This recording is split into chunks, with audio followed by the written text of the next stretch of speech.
Okay, good morning student. आज का जो टॉपिक है वो है वीट, और बड़ा सेंसिटिव टॉपिक है। तो पहले मैं आपको बताऊंगा वीट, और उसके बाद हम वीट से बनने वाले प्रोडक्ट, और उसमें मेजर प्रोडक्ट है ब्रेड्स, जैसे वाइट ब्रेड, ब्राउन ब्रेड। तो उसके बारे में मैं आपको बताऊंगा कि हमें खानी चाहिए या नहीं खानी चाहिए, और आटा कौन सा खाना चाहिए, नहीं खाना चाहिए। ओके, तो ये जो फसल है वीट, गेहूँ, हमारी सेकंड मोस्ट प्रोडक्टिव फसल है। पहले नंबर पे धान है। अब इसमें आ जाते हैं, ये पूरा वीट है, ये ब्रैन है, ये एंडोस्पर्म है, ये जर्म है। जब ब्रैन और पूरे होल वीट को, दाने को हम वीट बोलते हैं, ऊपर जो लिखा हुआ है। जब हम इसको पूरे को पीसते हैं तो मिलेगा क्या? आटा। ओके, और उसके बाद जब हम इस ब्रैन को हटा देते हैं, ब्रैन को हटा देते हैं और एंडोस्पर्म को केवल पीसेंगे तो मिलेगा मैदा, रिफाइंड फ्लावर। इसीलिए उसको बोला जाता है refined flour. Refined flour, refined का मतलब फैक्ट्री से जो निकला है। ओके, तो रिफाइंड फ्लावर हमें मिलेगा इस वाले पोर्शन से।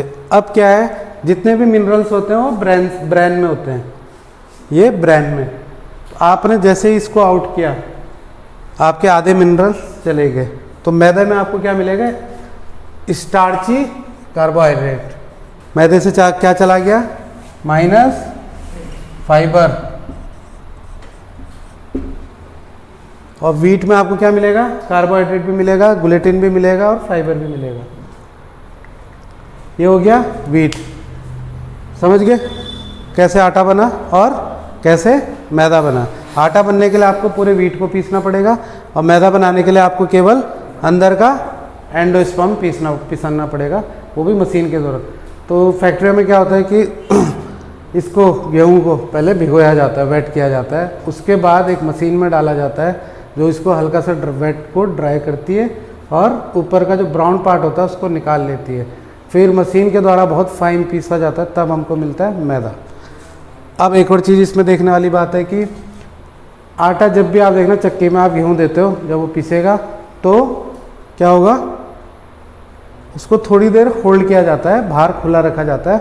जब वो ऑक्सीजन के रिएक्शन में आएगा, ऑक्सीजन के रिएक्शन में आएगा, तब उसका कलर हल्का वाइट होगा। अब क्या कर रखा है कि इसमें अब कमर्शियल मार्केट है, तो काला आटा हम लोग ज़्यादा पसंद करते नहीं है, खाते नहीं है। मार्केट में टीवी में ऐड जो दिखाए जाते हैं, सफ़ेद आटे की रोटी एकदम गोल गोल। तो फैक्ट्री वाले क्या क्या केमिकल यूज़ करते हैं? उसमें जो केमिकल यूज़ किए जाते हैं, बोरॉक्स। पहला बोरॉक्स, दूसरा एलम। ये दो केमिकल है जो यूज़ किए जाते हैं केवल आटे को वाइट करने के लिए। और ये केमिकल जब आपके पेट में जाते हैं तो इनसे क्या होता है? Thyroid cancer. दूसरा लीवर डैमेज, दूसरा होता है लीवर डैमेज।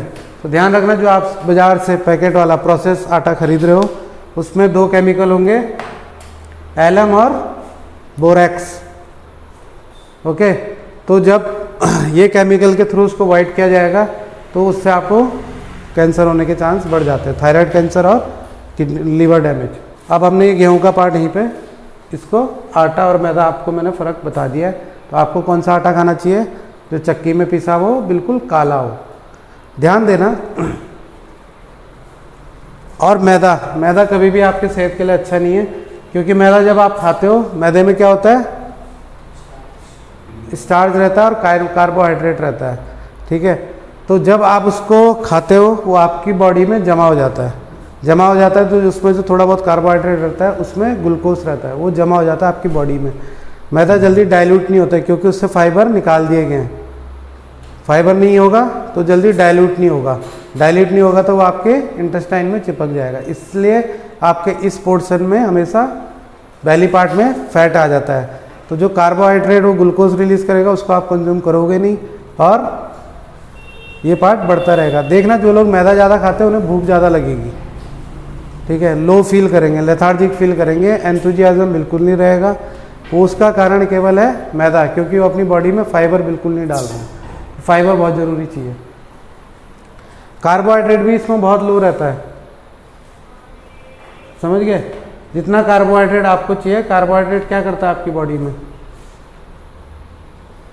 क्या करता है कार्बोहाइड्रेट? कार्बोहाइड्रेट आपकी बॉडी में आपको एनर्जी प्रोवाइड करता है। ओके, कार्बोहाइड्रेट 3 चीज़ों से बनता है, ग्लूकोज, सेलुलोज और शुगर, उससे बनेगा कार्बोहाइड्रेट। तो जब ये आपको मिलेगा आपको एनर्जी आएगी। लेकिन इस एंडोस्पर्म से कार्बोहाइड्रेट बहुत कम रहता है और फाइबर भी निकल चुके होते हैं, तो इसलिए इसमें इतनी पावर आपको मिलती नहीं। वीट से, ठीक है, जो दूसरी क्रांति आई है वो किस में आई है? ब्रेड में। तो रोटी को हम बोलते हैं फ्लैट ब्रेड, और ये आपकी कमर्शियल ब्रेड, इकोनॉमी ब्रेड जो आप बोलते हो। अब इसमें क्या है, आप देखना रोटी कभी भी क्या होगी, 1 दिन से 2 दिन से ज़्यादा चलेगी नहीं, ठीक है। ऑक्सीजन के रिएक्शन में आकर वो ऑक्सीडेशन होकर ख़राब हो जाएगी, उसका कलर चेंज हो जाएगा। पर ब्रेड के साथ ऐसा नहीं होता है। क्यों नहीं होता है उसको मैं अभी आपको बताऊंगा। अभी रोटी को हटा देते हैं, ब्रेड पे कंसर्न करते हैं।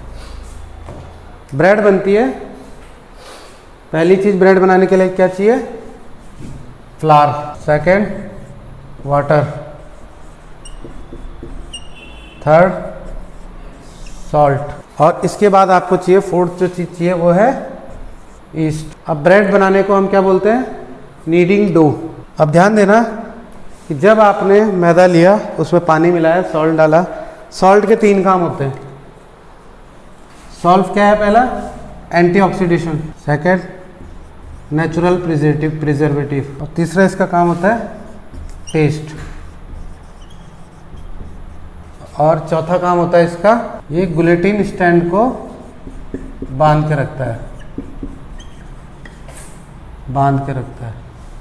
टाई। ग्लूटेन स्टैंड को ये टाई करके रखता है। देखना आपने जब आप डो गूंथते हो, नीड करते हो, तो एक ही टूटता नहीं है ना। आप सिंगल ब्रेड बना लेते हो, टूटी फूटी नहीं बनती। वो किसकी वजह से होता है? मोस्टली सॉल्ट की वजह से। और ग्लूटेन को और ज़्यादा मजबूती कौन देता है? सॉल्ट।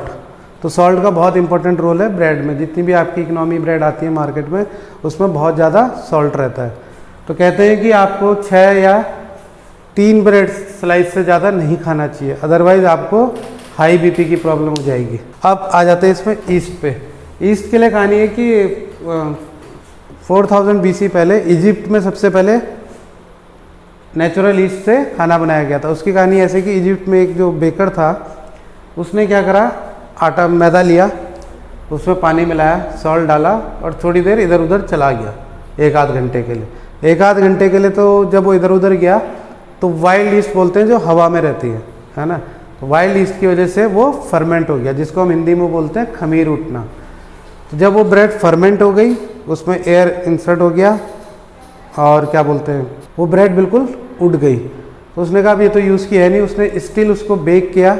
बेक करने के बाद उसने देखा ये ब्रेड और ज़्यादा सॉफ्ट है और और ज़्यादा टेस्ट इनहेंस इसमें हो रहा है। तो पहली बेकिंग इस टाइप से इजिप्ट में स्टार्ट हुई थी। उसके बाद एक और चीज़ ध्यान रखना, बेकिंग में जब आप ब्रेड को बेक करते हो तो क्या रिलीज होता है? जो आपका ये ईस्ट है, ये पड़ा होता है उसमें, ये फर्मेंट हो जाता है। तो उसमें क्या प्रोड्यूस होती है? 2 चीज़ें, कार्बन डाइऑक्साइड और एथनॉल। एथनॉल एल्कोहल को ही बोलते हैं। 0.4 to 0.9% एल्कोहल हर ब्रेड में रहता है, चाहे आप हो व्हीट ब्रेड हो या वाइट ब्रेड हो। अब जैसे आपने डो गूंद दिया है, ईस्ट उसमें डल गया, खमीर उठ गया, आपने उसको ओवन के अंदर डाला, तो उसमें आपने देखना छोटे छोटे कर्व शेप के वो बन जाते हैं। ध्यान दिया उस पर? जब वो बन जाते हो, क्यों बनते हैं? उसका रीज़न है, जब आप उसको अंदर डालते हो ब्रेड को, तो उस ब्रेड क्या होता है, वो फूलता है, वो रिलीज़ करता है कार्बन डाइऑक्साइड और एथनॉल। जब एथनॉल एवोपरेट होता है तो ब्रेड फूलती है। समझ में आई मेरी बात? और वो पूरी एथनॉल या अल्कोहल उसमें से नहीं निकलता है, उसमें 0.4 to 0.9% एथनॉल तब भी बाकी रहता है। समझ गए? अब क्या हो गया कि मोस्टली इस ब्रेड को ज़्यादा देर तक प्रिजर्व करके रखने के लिए कई जो साइंटिस्ट है बहुत तेज है ना, लोगों की सेहत की परवाह नहीं, तो उन्होंने क्या यूज़ करना स्टार्ट किया? पोटेशियम ब्रोमेड और पोटेशियम आयोडाइड। इस पे तो गवर्नमेंट ने बैन लगा दिया है अभी भी, लेकिन जो मैन्युफैक्चरिंग ऑर्गेनाइजेशन है वो फिर भी छुप के जो डोमेस्टिक वेंडर हैं, डोमेस्टिक मेकर हैं, वो लोग ये केमिकल यूज़ करते हैं ब्रेड को ज़्यादा दिन चलाने के लिए, और ये आपको लीड करता है, it will lead you toward the cancer, इससे आपको कैंसर हो सकता है। तो ध्यान रखना आपको क्या ब्रेड खानी है। ब्रेड के नाम पे आपको खानी है फ्लैट ब्रेड, जो हमारी रोटी होती है। जैसे मैक्सिको में टोर्टिला बनती है, वो किसकी बनती है? कॉर्न की बनाते हैं वो लोग, मक्के की। इजिप्ट में भी फ्लैट ब्रेड बनती है, अमेरिका में बनती है, अर्जेंटीना में बनती है। तो सब जगह फ्लैट ब्रेड को ज़्यादा पसंद किया जाता है इंस्टेड ऑफ स्लाइस ब्रेड। अब इसमें जो छोटी सी एक और चीज़ जो मैं आपको बताने जा रहा हूँ कि इंडिया अभी जो हम गेहूं का कंजप्शन करते हैं वो बहुत ज़्यादा है। पहले हमारे पास गेहूं इतना था नहीं आज़ादी से पहले, तो जो गेहूं आता था वो 3rd ग्रेड क्वालिटी का आता था अमेरिका से, हम वहाँ से इंपोर्ट करते थे। फिर भी वो अपने कंट्री के लिए पूरा नहीं पड़ता था, तो इंदिरा गांधी जी ने जब अपना ग्रीन रेवोल्यूशन आया तो बहुत सारे गेहूं में पेस्टिसाइड यूज़ करना शुरू कर दिए। पेस्टिसाइड बोलते हैं केमिकल जब गेहूं में पड़ने लगे तो उसकी वजह से कैंसर, ये सारी बीमारियां बढ़ने लगी। पंजाब में सबसे पहले ग्रीन रिवोल्यूशन स्टार्ट हुआ था, जहाँ गेहूं की खेती सबसे ज़्यादा है, और गेहूं की खेती में पानी बहुत ज़्यादा लगता है एज़ कम्पेयर टू बाजरा, धान, इससे ज़्यादा पानी गेहूं की खेती में लगता है। तो जब भी आप अपने घर में आटा मंगाएं तो गेहूं मंगाएं और उसको कम से कम 4 बार धोएं, धूप में सुखाएं, फिर पीसें, तब जाके आपको एक हेल्थी आटा मिलेगा। और मैदे से जितना हो सके दूर ही रहें, मैदा आपको बीमार कर देगा।